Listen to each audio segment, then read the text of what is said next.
Hello everyone, my name is Rituro, but you can just call me Mr. Unemployable. We have hit the quarter mark of the League 2 season, the 2021-2022 League 2 season. We are currently in 14th, not good at all. There's already some rumblings of discontent around my performance, and I can't say I blame them. Look at the goals scored versus goals allowed. Somehow, losing your top scorer means you can't score a goal to save your life. And a 3-win, 4-draw, 3-loss record bears that out. Really need to turn some of those draws. Look at these draws. 0-all, 1-all, 2-all. Definitely could stand to improve our performances there. And even in these 1-0 losses, I mean, we're defending well. I mean, conceding a goal is fine as long as you can score around that goal, but we haven't been able to do that, which is concerning to say the least. That is why we are trying to get John Beale in on loan from Middlesbrough. He would be very nice to get.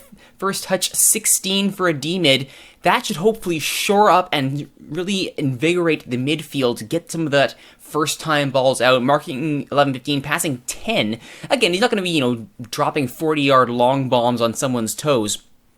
But if we can get sort of a Joe Anovo type player to sit in that D-mid hole, really keep the back together and spring the attackers forward, maybe that'll ease some of the pressure on the attacking midfield, ease some of the pressure on the strikers, hopefully get some goals going in the back of the net. Transfer deadline has passed. The fall transfer deadline in Europe has come and gone. 2 moves to point out here. As we head over to the transfer history. Rafael Floro, I did mention that he was being sniffed at by some Portuguese teams, and indeed Varzim SC has taken him back for $35,000 with a 10,000 clause attached onto that. So actually it's not a bad piece of business. Considering his value is sitting around $47,000, that I was able to get 35, potentially going up to $45,000 is pretty darn good. So I'm quite happy with that. That's very good indeed for us. Michael Pollard, who you may recall we brought in on a free, he took a little bit of loan time out at Belper. They needed him for a month to just cover. I figured, okay, it'd be good to get him some time, and he did well enough. But while he did that, our scoring went down the tube, so he is coming back and he is staying because, as you'll soon see, Eves and Quinn may have hit their expiry date. We'll get to that in a moment. We also brought in Gary Medine from Rushall on a free. I seem to be raiding Rushall for frees this season. And as far as veteran defensive forwards go, not too shabby. Heading 15, finishing 11, so he's certainly going to be that veteran presence on the front line. The board isn't happy with this signing. Not necessarily because of his criminal record, which I only learned about thanks to Twitch chat from the last episode. In between the last episode and this, I should say. But they're not impressed with him being 31 years old. They want to see more young signings. They really want to see young signings. So I'm hoping that the loan of John Beale fixes that. Maybe I can find another young striker, but we shall see how it goes. Before we get too far, last episode we started League 2. I forgot to show how League 2 finished last season. My apologies. Let's take a quick peek back at last season. Scunthorpe, of course, went up. Doncaster and Yeovil were in the automatic promotion spots, and Burton Albion, who you may recall beat us in the playoffs, did indeed go on and secure promotion from 4th spot. The top 4 teams go up as expected. The award winner is the team of the... Let's try that again. Let's try the team of the year. Players select from 2021. Owain Van Williams from Tranmere Rovers in the goalkeeping role. James Vincent, George Taft, David Stevens, and Brian Palfreyman. Yeovil, Barnett, and Peterborough forming the defensive core of this flat 4-4-2. Marcus Harness, there's a familiar name from my years of football manager from Burton Albion now on the right wing. Jake Forster Caskey, who he's caused us some grief with Portsmouth, no surprise there. Ash Harvey, Tranmere Rovers, and Canadian Michael Petrasso on the left side for Scunthorpe United. He's back up in League 1. Lyle Taylor and Kyle McFarlane, the scorers up front. Player of the year? Not a shocker at all. It's going to be Lyle Taylor from Scunthorpe. 34 goals and 37 appearances, 5 assists, 7.45 average rating. It's somewhat of a cliche to go with the Golden Boot winner as your player of the year, but with a scoring record like that, you kind of understand why it happened. Kind of an obvious one there. Goal of the season. We were not in the top 3. Sadly, Hartlepool, Chesterfield, and Forest Green Rovers were unfortunate, and head coach of the year did not go to me. Understandably goes to the team that absolutely walked away with the league. So, Tommy Breslin from Scunthorpe, our rivals, goes up and gets manager of the year. Good for him. All right, that's the league summary done and dusted. Let's jump across the Pacific Ocean, over the Atlantic Ocean, I should say. I know my oceans, I swear I do. And see how I'm doing with Canada. That's right, we've had our first 2 matches and they've gone horribly. Oh, I'm so disappointed and embarrassed. My first two matches. Now, I will say this 0-0 draw against the States, we were expected to lose heavily and get absolutely destroyed. That we bunkered in and got a 0-0 result is nothing short of amazing, and I was having my praises sung for this performance. The 2-3 loss to El Salvador that we absolutely positively needed to win to have a hope of hitting 4th place did not happen. El Salvador are now 10 points above us. We are 5 back of Jamaica.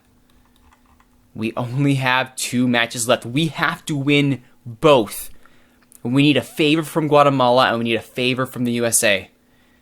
So it's looking pretty dicey. So I'm hoping that the FA for Canada is serious, that they don't care how I do, but they'd like me to get to 4th. So we'll test that. This might be my shortest reign in the national team setup ever if I can't get us into that 4th place in the Hex. Hopefully, I at least keep my position and I can build for Gold Cup, build for the Olympics, build for 2026 qualification. Well, we'll just have to wait and see. One final bit of news on competition front is back on the domestic side, the Johnstone's Paint Trophy. We are the defending champions. We've drawn Chesterfield in the 2nd round. Ugh, not an easy draw at all as we start our defense of the cup.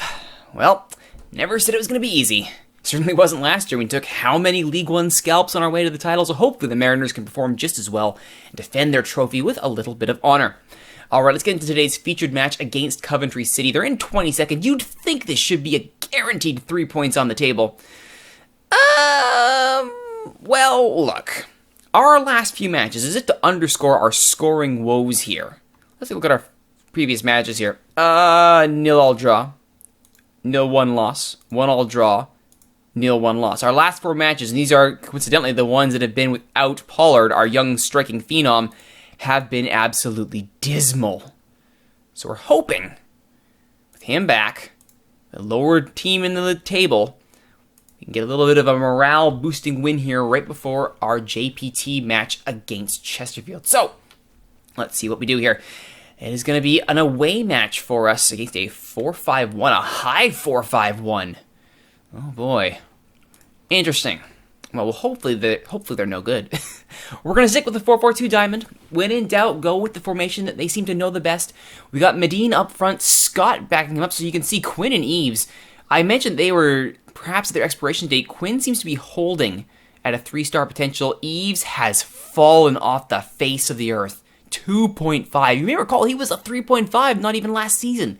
He has plummeted, which is not what I needed when my scoring is starting to dry up. However, as I mentioned, Pollard will be back soon, and not a moment too soon. Hopefully this youngster can get our attack up to where it needs to be. McGoldrick is actually past Hickford in a potential and in current ability. Hickford is actually plateaued rather suddenly. Solid 3 across the board. That's quite shocking, actually, how quickly Hickford leveled out. So he is now relegated to depth on defense. It's going to be Connolly and McGoldrick. Connolly is just a stud on defense. What a great signing he's turned out to be. So hopefully he can hold the line here. Carolyn Hornby in the middle. Toga Ceylan up front. Jack Brimmer, who I still have high hopes for, sitting in that hole in defensive midfield. Oh, I would love a win here. A win.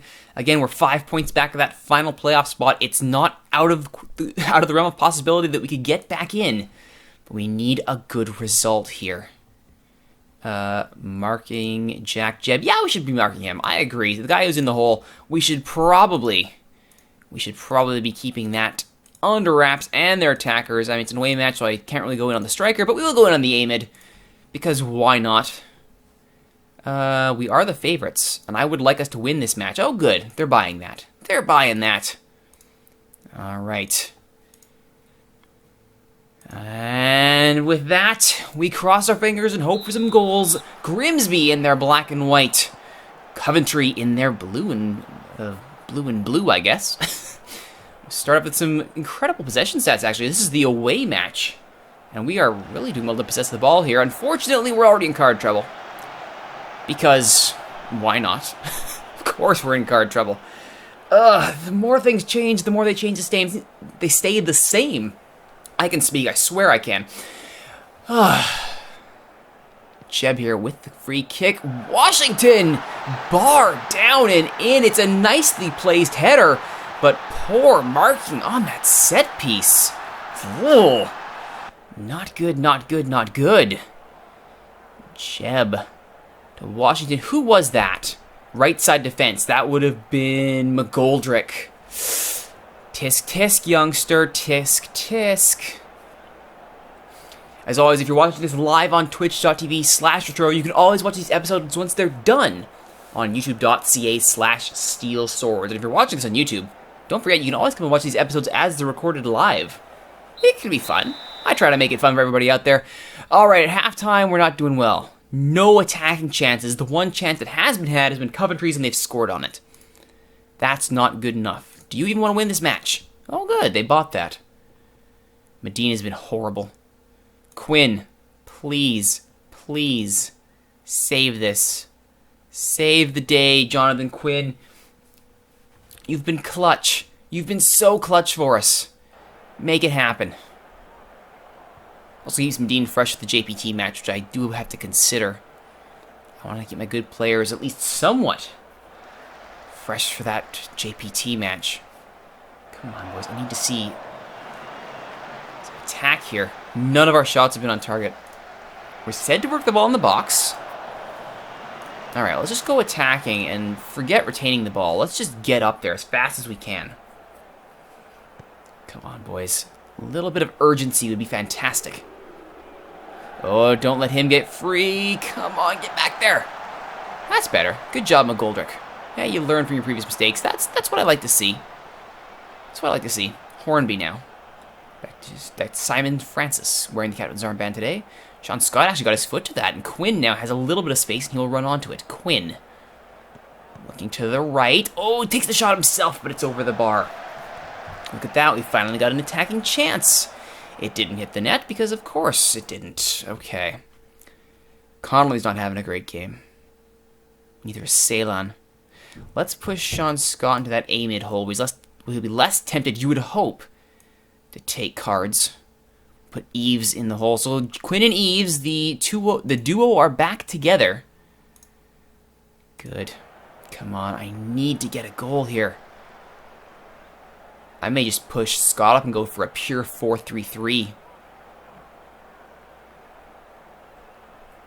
Oh my goodness, we can't buy a goal or a shot on target. Alright, at this point we gotta just start saving talent. So let's take Brimmer off. Put DeMaio in. And then, let's get really crazy here. Coventry are making their subs as well. Oh, there we finally got a shot on target. Thank goodness. Oh. Alright, we gotta go. We gotta hope for everything here. Let's push Scott into a deep lying forward role. Let's push DeMaio into the attacking role. Let's actually swap those two around here. And let's go back to target man, support. Or, no. Target man, please. Target man, supporting, and deep lying. Actually, he's pretty good as an advanced forward, isn't he? Alright, sure. And Quinn, we're going to get you poaching. You're pretty good at that, Quinn. Make it happen. Alright, and now we go for broke. Throw everyone forward. Hope like mad we can scare a goal and at least preserve some honor with a draw. Again, this team is so far down to the table. We should not be losing this match. 3 minutes extra time. We need a miracle goal here. There's still time. Quinn cuts inside. Crosses. Can't find Scott. That should do it. Conley's long ball indeed. And it is all over. A 1-0 loss. Oh, the results. When you can't even get a result against a team fighting relegation. And nobody can score. We are in serious trouble. Oh, and I can't even shout at them. Shouting isn't working.